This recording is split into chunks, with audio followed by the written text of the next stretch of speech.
Hello everyone, কেমন আছো সবাই? আশা করছি ভালো আছো। তো চলে এলাম নতুন একটা রেসিপি ভিডিও নিয়ে। আমি রাখি, তোমরা দেখছো রাখি বন্দ্যোপাধ্যায় ইউটিউব চ্যানেল। আমার চ্যানেলে নতুন হয়ে থাকলে অবশ্যই কিন্তু সাবস্ক্রাইব করে দিও।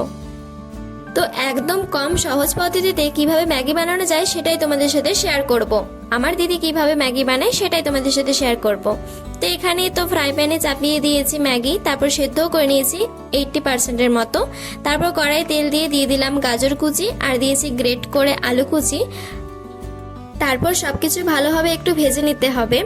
আচ্ছা, তোমরা কি কি রেসিপি ভিডিও আমার কাছ থেকে দেখতে চাও অবশ্যই কিন্তু কমেন্টে জানিও। আমি তোমাদের সাথে চেষ্টা করবো প্রতিটা ভিডিও শেয়ার করার। আর আমার চ্যানেলে নতুন হয়ে থাকলে অবশ্যই কিন্তু সাবস্ক্রাইব করে দিও। তো এখানে পরিমাণ মতো লবণ দিয়ে দিলাম পেঁয়াজ কুচি, তারপর সেটাও ভালোভাবে ভেজে নিলাম। আর সাথে দিয়ে দিয়েছিলাম কাঁচা লঙ্কা কুচি আর একটু গ্রেট করে আদা কুচি। তারপর সবকিছু ভালোভাবে ভেজে নিচ্ছি। এই কদিন ধরে আমি সেভাবে ভিডিও বানাতে পারছি না। তোমরা হয়তো জানোই যে আমার কলেজ টিউশন সব স্টার্ট হয়ে গেছে, তো সেভাবে বাড়িতে থাকাই হচ্ছে না। তো যাই হোক, তবুও চেষ্টা করছি নতুন নতুন ভিডিও তোমাদের সাথে শেয়ার করার। তো এখানে তারপরে দিয়ে দিয়েছিলাম ম্যাগি মশলাটা, আর কিছু সেরকম মশলা দিইনি, একদম কম উপকরণে এটা বানিয়েছি।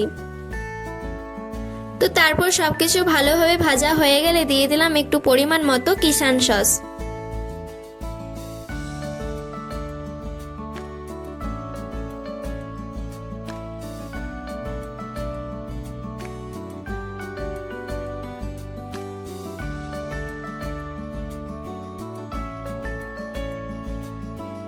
তারপর একটু জল দিয়ে সবকিছু ভালোভাবে সেদ্ধ করতে বসিয়ে দিলাম।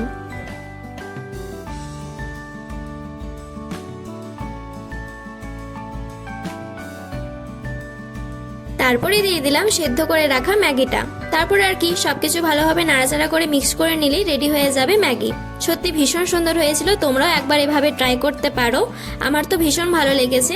তো যাই হোক, আজকের এই ভিডিওটা এতটাই। যদি ভালো লেগে থাকে অবশ্যই লাইক কমেন্ট শেয়ার করে দিও। আর চ্যানেলটি নতুন হলে অবশ্যই সাবস্ক্রাইব করে দিও। আর কি কি রেসিপি দেখতে চাও সেটাও কিন্তু জানাতে পারো। তো চলো, আজকের এই ভিডিওটা এতটাই। দেখো, দেখতে খুব সুন্দর লাগছে, খেতেও ভীষণ সুন্দর হয়েছিল।